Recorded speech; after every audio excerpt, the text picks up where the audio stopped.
The rain mixed with tears on Elena Martinez's face as she stood frozen in the hospital parking lot. Through the glass doors of the emergency room, she could see everything. Her world ending in slow motion. Her husband, Dr. David Chen, stood beside a hospital bed. But it wasn't a patient lying there. It was Rebecca Hartwell, the hospital director's daughter, cradling a newborn baby. David's hand rested on the infant's head with a tenderness that shattered Elena's soul. She'd come to surprise him.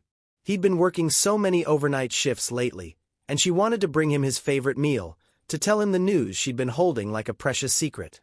But now, watching him lean down to kiss Rebecca's forehead, watching him hold a child that wasn't theirs, Elena understood why he'd been distant. Why he'd stopped touching her. Why he flinched when she mentioned starting a family. He already had one. Just not with her. The container of homemade empanadas slipped from Elena's fingers, splattering across the wet pavement. She couldn't breathe. Couldn't think. 5 years of marriage. 5 years of supporting him through medical school, working double shifts as a teacher to pay their bills while he studied, believing in their future together. All of it built on lies. She stumbled backward, needing to get away before she fell apart completely, before they saw her. Before she had to face the pity in their eyes. But she wasn't watching where she was going. She crashed into someone solid, and gentle hands caught her before she could fall. "Easy there," a warm voice said. "Are you all right?" Elena looked up through her tears into the most compassionate face she'd ever seen. The woman was older, maybe 60, with kind brown eyes and silver hair that caught the streetlight. She wore simple clothes, but there was something regal about her presence. Something safe. "Oh, sweetheart," the woman said softly, taking in Elena's tear-stained face and the scene visible through the hospital doors. "I'm so sorry. I'm Margaret Chen, David's mother. And I think you and I need to talk." Elena's breath caught. His mother? Margaret's eyes filled with tears too. "I didn't know he'd done this. I swear, I didn't know until yesterday when Rebecca's mother called to gloat."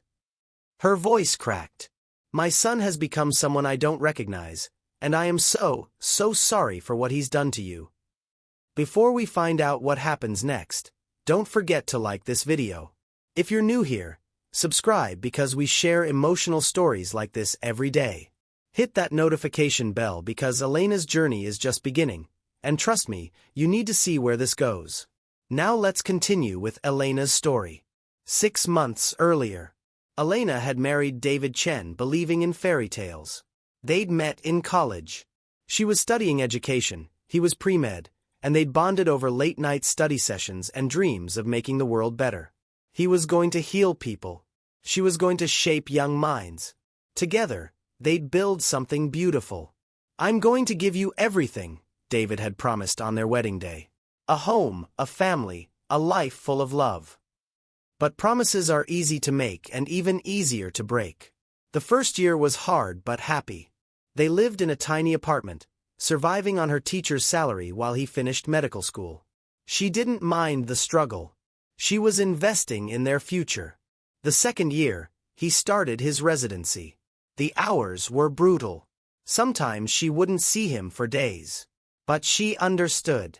This was temporary. Soon things would get better. By the third year, the distance wasn't just physical anymore. He stopped asking about her day.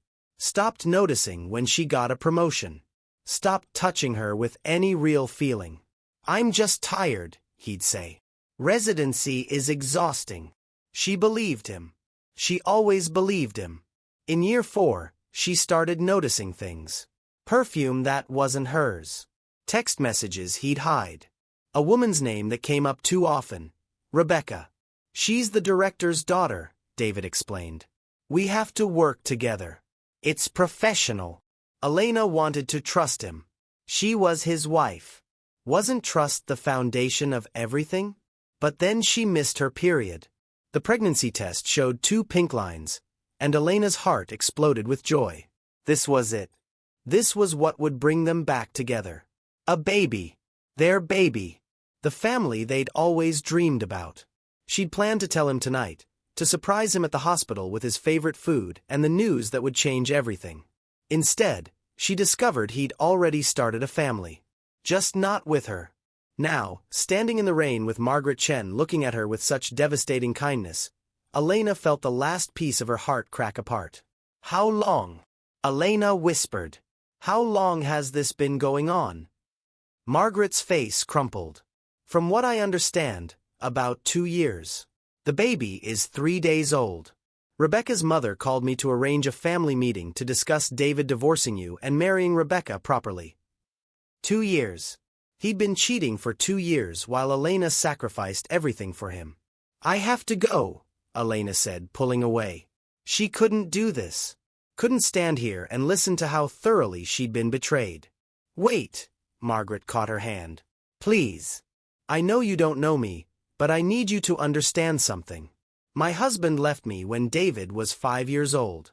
He left me for another woman, someone younger, someone he said was more exciting. I raised David alone, worked 3 jobs, sacrificed everything so he could have opportunities one never had." Tears streamed down Margaret's face. "I taught him better than this. I raised him to honor his commitments, to respect women, to be a good man. And somewhere along the way, he became his father. He became the man who destroyed me." Her voice broke. "I am so sorry. You don't deserve this. But I want you to know something. The prenup they're going to offer you? Don't sign it. David inherited a trust from his grandmother last year. It's worth $8 million, and it was supposed to be for your future children.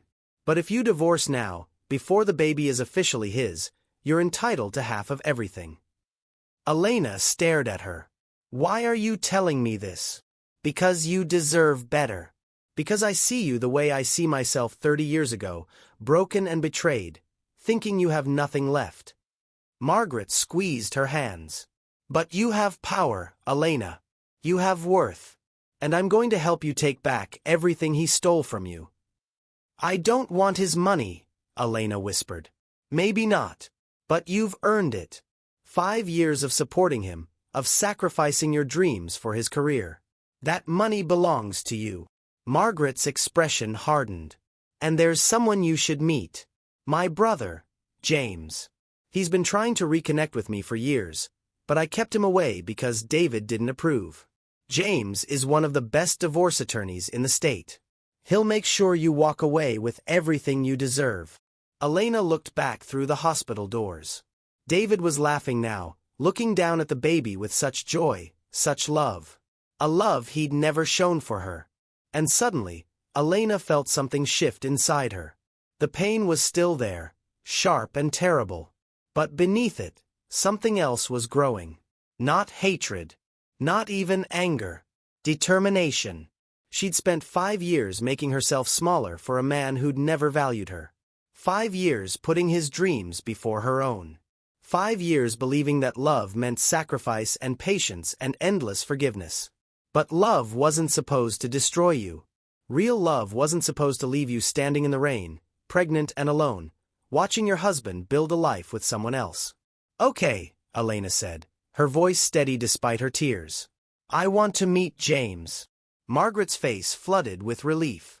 "There's something else you should know. James is younger than me. 52 to my 60. And he's asked me about you." Elena's eyes widened. "What?" "You came to my birthday dinner 6 months ago, remember? David left early for an emergency, but you stayed. You helped me clean up, and we talked for hours about books and teaching and life." Margaret smiled through her tears. "James was there. And afterward, he told me he'd never met anyone as genuine as you. As kind. As beautiful inside and out." "But I'm married," Elena protested. "You were married. To a man who broke every vow he made to you." Margaret's voice was firm but gentle. "I'm not saying you should jump into anything. God knows you need time to heal. But James is a good man, Elena. The kind of man who would never do what my son has done. And he's been waiting, hoping that maybe someday circumstances would change." Elena's hand moved to her stomach, to the secret she carried. The baby that David didn't know about. The child who would now grow up without a father because Elena refused to share him with a man who'd betrayed her. "I'm pregnant," she heard herself say. Margaret gasped, her hand flying to her mouth. Oh, sweetheart. I was going to tell him tonight. That's why I came. Elena laughed bitterly. I thought a baby would fix us. How stupid is that? Not stupid. Human. Margaret pulled Elena into a fierce hug. But listen to me. This changes things. This baby is leverage. David will want to hide this, keep it quiet so it doesn't interfere with his new family. But we're not going to let him. I don't want to use my baby as a weapon. It's not a weapon. It's the truth. Margaret pulled back, holding Elena's shoulders. And the truth is powerful. David abandoned you while you were carrying his child. No judge will look kindly on that. No hospital board will either. Elena's mind spun. She hadn't thought about it that way. David was starting his career as a doctor. If word got out that he'd abandoned his pregnant wife for another woman, for the hospital director's daughter no less, it would destroy his reputation. I don't want revenge, Elena said. I just want to not hurt anymore. I know, sweetheart. I know. Margaret wiped Elena's tears with gentle hands. But sometimes the best way to stop hurting is to stand up and fight. Not for revenge, but for justice. For yourself and for your baby. Through the hospital doors, David leaned down to kiss Rebecca again. The sight sent fresh pain lancing through Elena's chest. But this time, she didn't look away. She watched. She memorized it. Let the image burn into her mind so she'd never forget what he'd done. Never forget what she'd survived. Okay, Elena said again, stronger this time. Let's do this. Introduce me to James. Margaret's smile was fierce and proud. That's my girl. Come on. His office is 20 minutes from here. And Elena, this is just the beginning. By the time we're done, David is going to regret every lie he ever told you. They walked to Margaret's car together, and Elena felt something she hadn't felt in years. Hope. James Chen's office was nothing like Elena expected. She'd imagined cold marble and intimidating leather furniture. Instead, it was warm, filled with books and plants and soft lighting that made her feel safe rather than judged.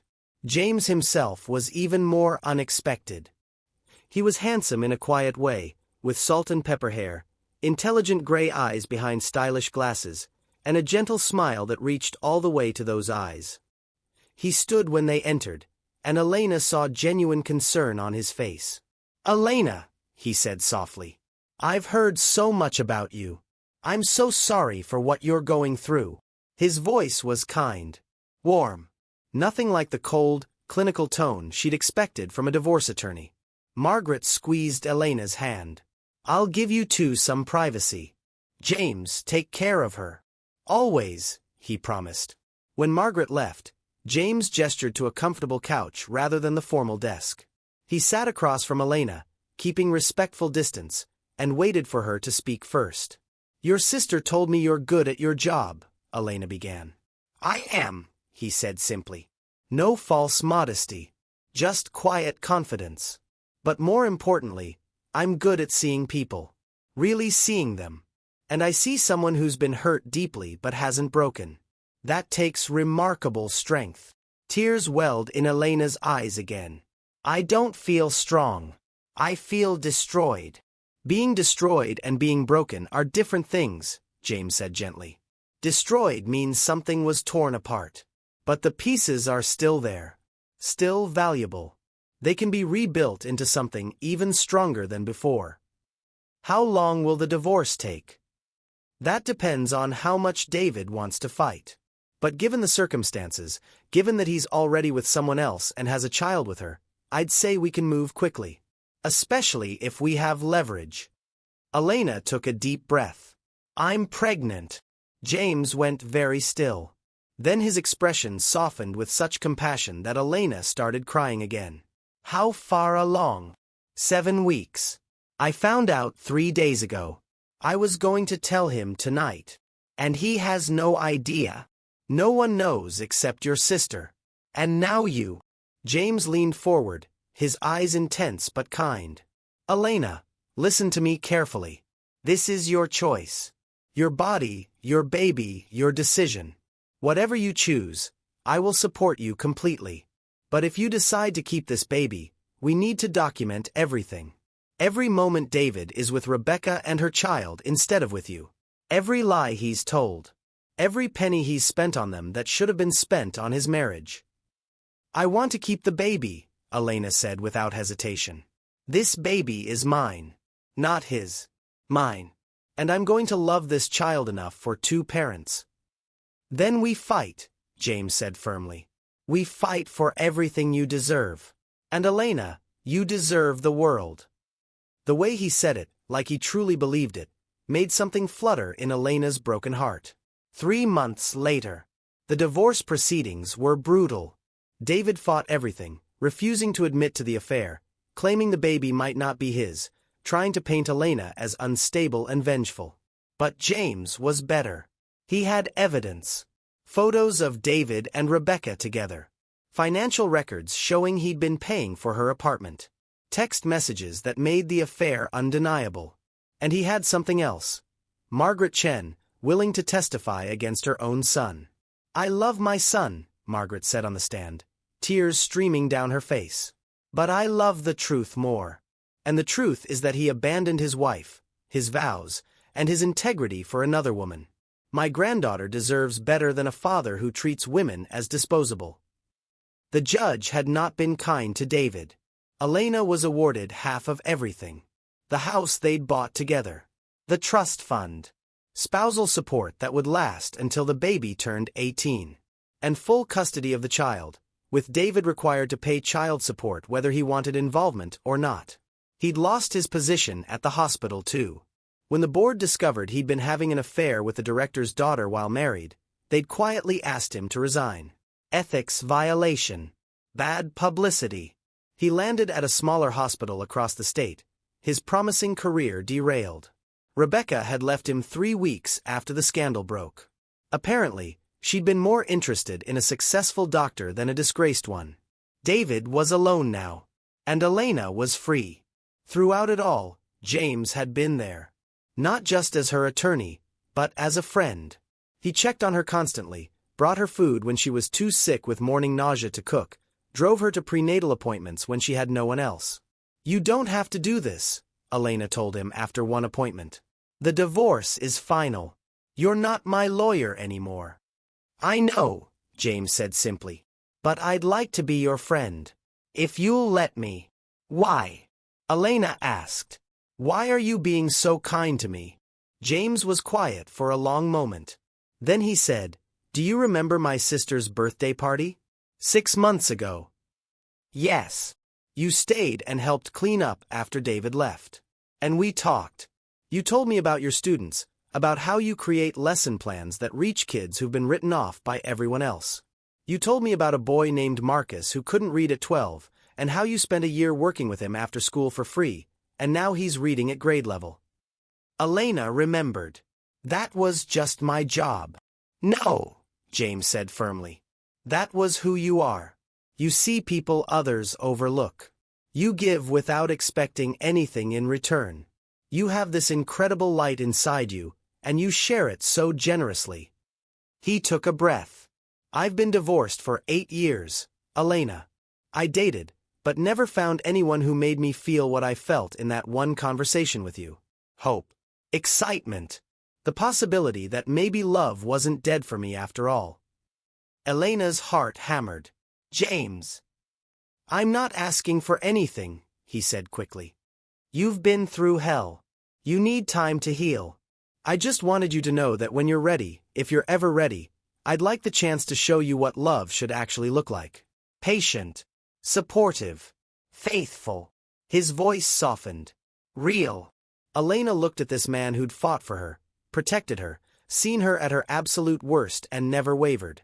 This man who was nothing like his nephew, who'd inherited his sister's kindness instead of his nephew's cruelty. I'm scared, she whispered. I'm scared to trust again. I know. And I'll wait as long as you need. James smiled. I'm a patient man, Elena. And you're worth waiting for. 6 months later. Elena gave birth to a beautiful baby girl on a sunny April morning. She named her Sophia Grace Martinez, keeping her own last name, claiming her daughter as hers alone. James was there in the waiting room, having driven Margaret to the hospital at 3 a.m. when Elena's water broke. He'd held Margaret's hand as she paced, anxious to meet her granddaughter but respectful of Elena's wishes to keep the delivery room private. When Elena finally invited them in, James held back, letting Margaret have her moment with baby Sophia first. But then Elena looked at him. Really looked at him.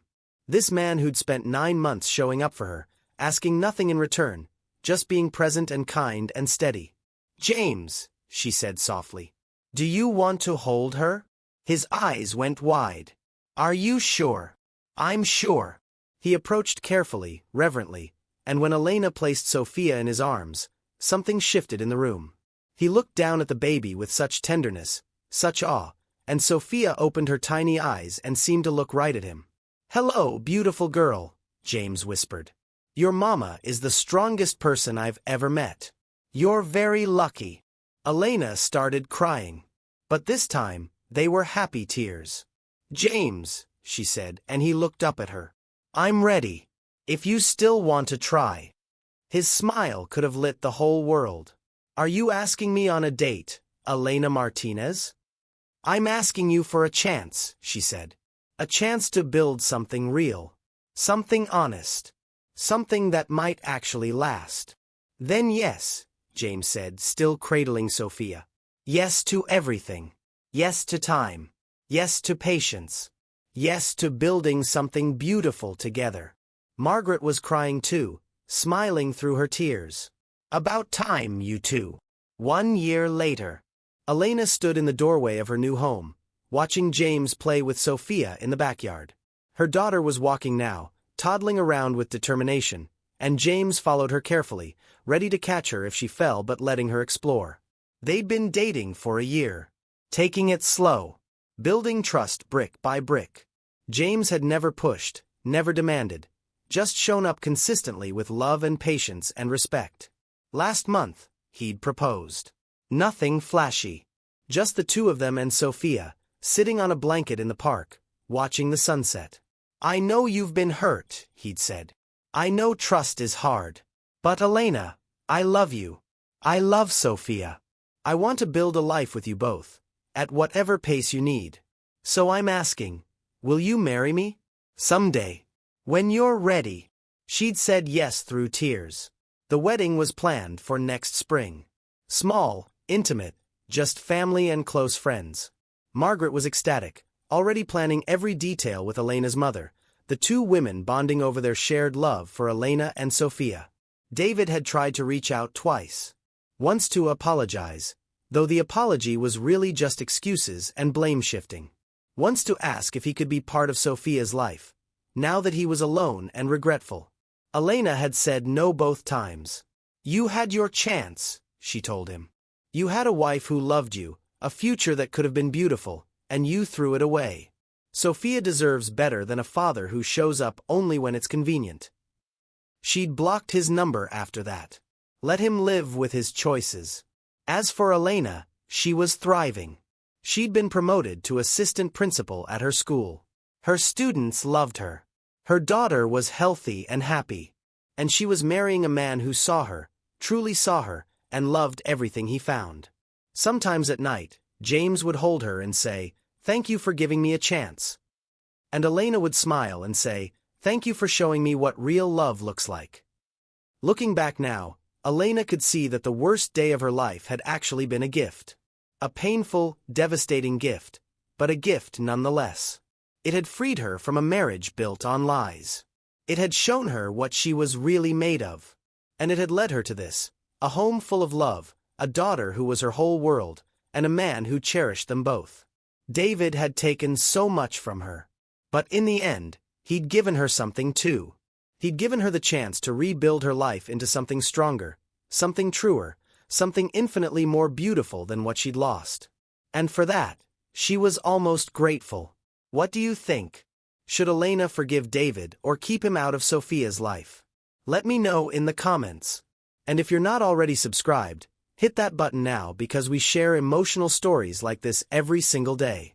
Thanks for watching, and I'll see you in the next one.